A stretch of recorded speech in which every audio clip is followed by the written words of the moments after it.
সকলে সবেই জানে এডুকেশন ডিপাৰ্টমেন্টটো হল এটা সমস্যাৰে ভৰিপূৰ্ণ এটা ডিপাৰ্টমেন্ট হয় আৰু গধুৰ ডিপাৰ্টমেন্ট হয়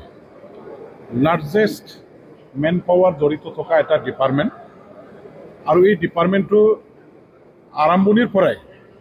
বহুকেইটা বিভিন্ন ধৰণৰ ডিপাৰ্টমেন্টৰ লগত যুঁজ দিব লগা এটা ডিপাৰ্টমেন্ট হয় তেনেকুৱা এটা ডিপাৰ্টমেন্ট আজি মই বিটিচিৰ এজন কাৰ্যবাহী সদস্য হিচাপে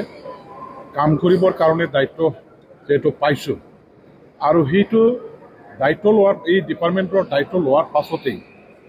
এই ডিপাৰ্টমেন্টৰ যিবিলাক আমাৰ সমস্যা আছে যেনেকৈ আমাৰ চৰকাৰী স্কুলবিলাকত এতিয়া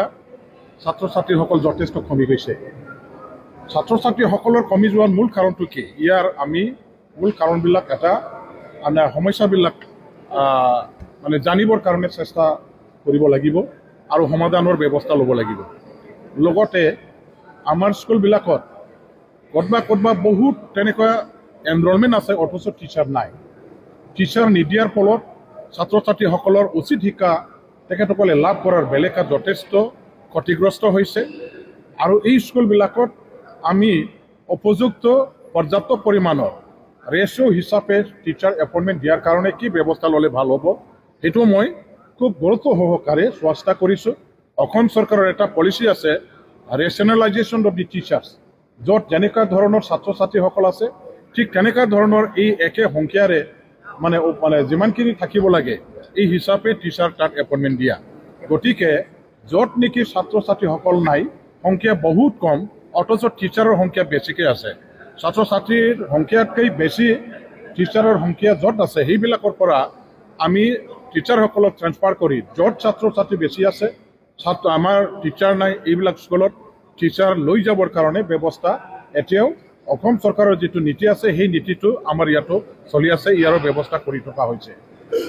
আহি আমি দেখা পালোঁ যে আমাৰ বহুকেইটা ভেঞ্চাৰ স্কুল আছে M E school L P school high school আৰু কলেজ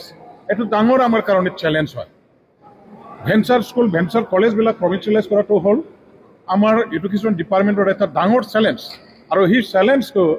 আমি এতিয়া সন্মুখীন হৈ কেনেকৈ সমাধান কৰিবৰ কাৰণে ব্যৱস্থা বা পদক্ষেপ লোৱা দৰকাৰ আছে সেইটো খুব গভীৰভাৱে চিন্তা চৰ্চা কৰি পেলাই কিছুমান নীতি গ্ৰহণ কৰিবলৈ আমি এতিয়া আগবাঢ়িছোঁ মূল কথাটো হ'ল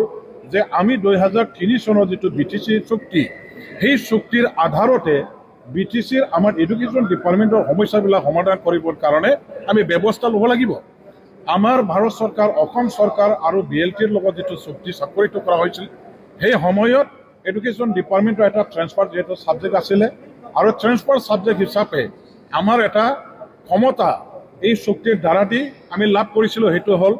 লেজিছলেটিভ পাৱাৰ আইন বনোৱাৰ এটা আইন প্ৰণয়ন কৰাৰ এটা ক্ষমতা এই হিচাপে আমাৰ হাতত হস্তান্তৰিত কৰা 40টা বিভাগটো আমি কেনেকৈ চলাব বিচাৰোঁ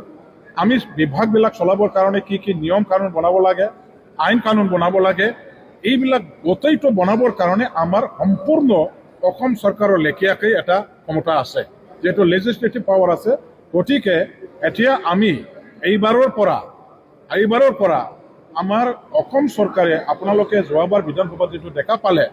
যে 2025 আমাৰ মানে স্কুল বা টিচাৰ প্ৰভিঞ্চিয়েলাইজেশ্যনৰ কাৰণে যিটো এটা এমেণ্ডমেণ্ট বিল আনিছিলে সেই সময়ত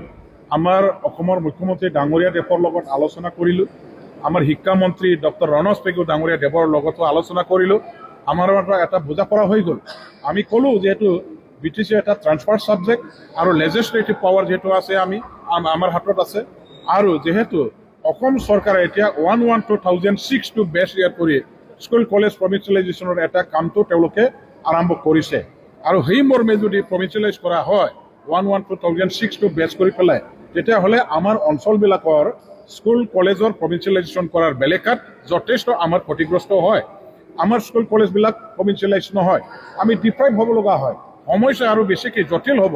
ইয়াৰ কাৰণে আমি এটা পলিচি ল'লোঁ এটা বুজাপৰাত আমি আহিলোঁ অসম চৰকাৰ BTC চৰকাৰৰ মাজত যে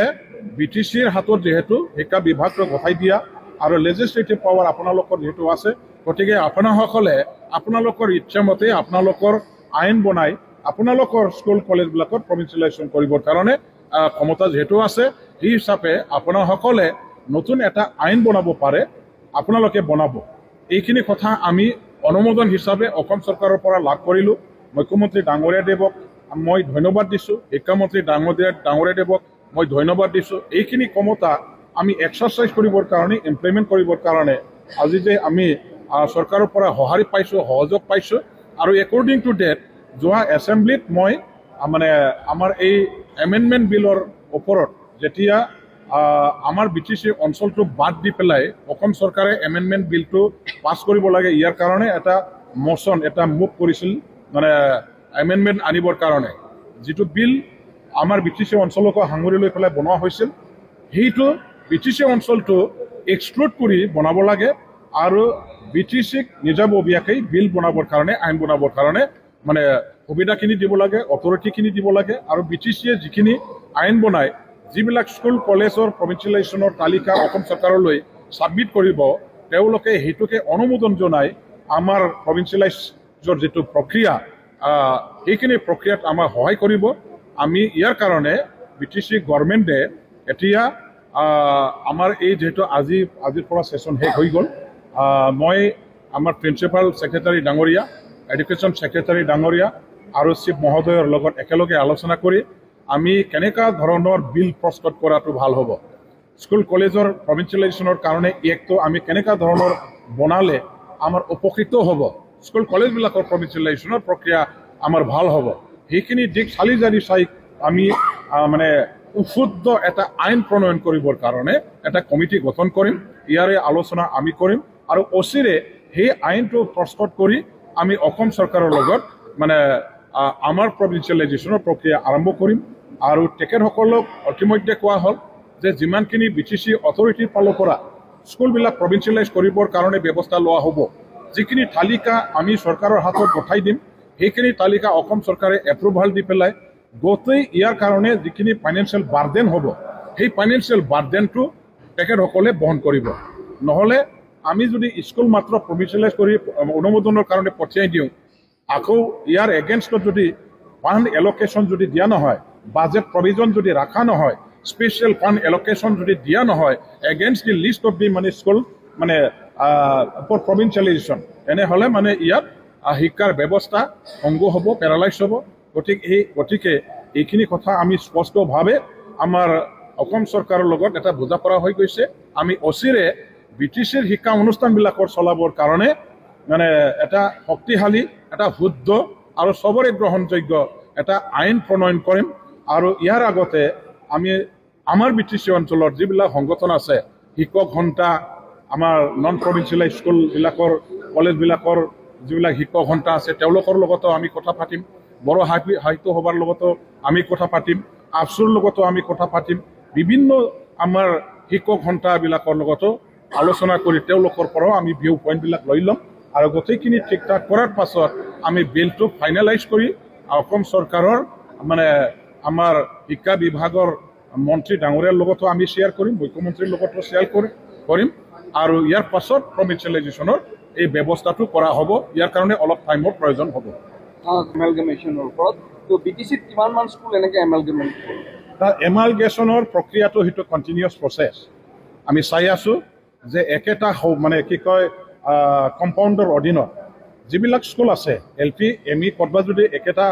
ঔষধৰ মাজতে যদি আছে, সেইবিলাক আমি এমালগেমেশ্যনত আনিছোঁ। আৰু ক'ৰবাত high school, LP school, ME school একেলগে যদি আছে, ইয়াৰো এটা এমালগেমেশ্যনৰ মানে এই কামবিলাক আগতেও কৰিছিলে, এতিয়াও কৰিব লগা নিশ্চয় কেইটামান আছে। সেই দিশটো চোৱা চিতা কৰিবৰ কাৰণে ক'ত আৰু কিমানটা স্কুল তেনেকুৱা ধৰণৰ এমালগেমেশ্যনৰ কাৰণে আকৌ কৰিব লগা বাকী আছে, এই কামখিনি কৰিবৰ কাৰণে লিষ্ট প্ৰস্তুত কৰিবৰ কাৰণে ডাইৰেক্টৰ এডুকেশ্যনক ইতিমধ্যে নিৰ্দেশ দিয়া হ'ল। ভেকেণ্ট পোষ্ট লৈ কিনে ভেকেণ্ট পোষ্ট আমি দুটা কেটেগৰীত আছে। ফাৰ্ষ্ট কেটেগৰী হ'ল আমাৰ LP UP ইয়াৰ কাৰণে যিখিনি ভেকেঞ্চি আছে, এই ভেকেঞ্চি টোটেল 984 আছে। আৰু এইবিলাক ফিল আপ কৰিবৰ কাৰণে যিটো SIও এপ্ৰুভাল পাব লাগে অসম চৰকাৰৰ পৰা আমি পাইছোঁ। আৰু অচিৰে আমি এই 984 পোষ্ট যিটো আছে LP UP যিসকল টেট কোৱালিফাইড আমাৰ কেণ্ডিডেট আছে এওঁলোকৰ আমাৰ এপইণ্টমেণ্ট দিয়াৰ প্ৰক্ৰিয়া আৰম্ভ কৰিব। আমি ইতিমধ্যে এটা ষ্ট্ৰং কমিটি গঠন কৰিছোঁ, আমাৰ স্ক্ৰুটিনি এণ্ড ছিলেকশ্যন কমিটি। এওঁলোকে এতিয়া গোটেই ডকুমেণ্টছবিলাক তন্নকৈ ৰিভেৰিফিকেশ্যন কৰিছে আৰু ৰিভেৰিফিকেশ্যন কৰাৰ পাছত মই আশা ৰাখিছোঁ মানে 22 জানুৱাৰী আমি গোটেইখিনি 984 পষ্টৰ এগেইনষ্টত এপইণ্টমেণ্ট টিচাৰ এপইণ্টমেণ্ট আমি দিব পাৰিম। ইয়াৰ পিছত আমাৰ চলিব মানে 901 graduate and post graduate teacher আছে, এওঁলোকৰো আমি এপইণ্টমেণ্ট দিয়াৰ কাৰণে প্ৰক্ৰিয়া আৰম্ভ কৰিছোঁ। আমি কিছুমান আমাৰ যিবিলাক ভাল ভাল এডুকেশ্যনিষ্ট আছে, ভাল ভাল তেনেকুৱা আমাৰ মানে কি কয় শিক্ষাবিদ আছে, এখেতসকলক লৈ এটা কমিটি আমি গঠন কৰিবলৈ লৈছোঁ। এই কমিটি গঠন কৰাৰ পাছতে আমি এডভাৰটাইজমেণ্টৰ ব্যৱস্থা কৰিম আৰু ইণ্টাৰভিউ পাতাৰ ব্যৱস্থা কৰাৰ পাছত যোগ্য আমাৰ ছাকচেছফুল কোৱালিফাইড এই টিচাৰ মানে কি কেণ্ডিডেটবিলাকক টিচাৰৰ কাৰণে এপইণ্টমেণ্ট দিয়া হ'ব। এপইণ্টমেণ্ট পিয়ৰলি ট্ৰেন্সপাৰেণ্ট হ'ব আৰু on the basis of merit appointment দিয়াৰ আমি ব্যৱস্থা কৰিম।